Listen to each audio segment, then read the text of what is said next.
Ma tean, et Jumal teid armastab. Ta armastab kõiki tema laste. Ja ma tean, et kui te järgite tema evangeeliumit, et teie elu saab õnnistusi, mis teie ei saa teada. Ma tean, et Jeesus Kristus on meie päästja ja et ta meid ka armastab.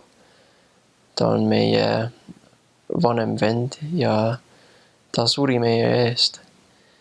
Ja tema ongi meie lunastaja.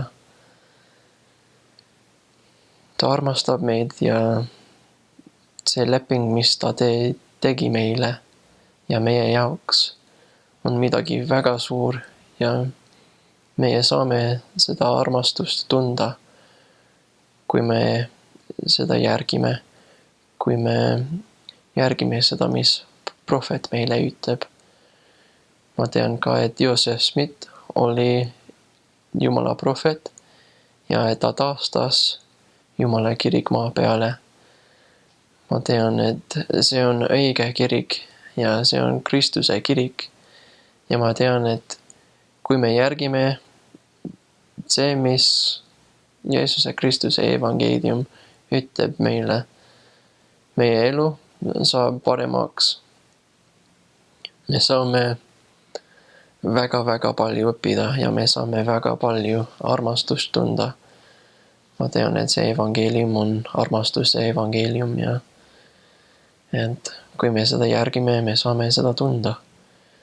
Ja tean, et perekondi saab igavesti koos elada.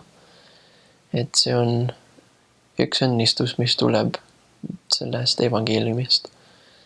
Ja tean, et kui me seda järgime, me saame nende inimestega, keda me armastame, koos elada igavesti.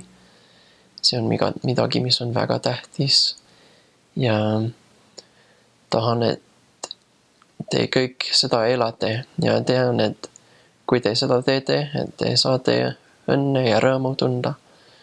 See on midagi, mis muutub teie elu ja kui te seda teete, ma luban teile, et te saate seda tunda. Ja ütlen seda Jeesuse Kristuse nimel. Aamen.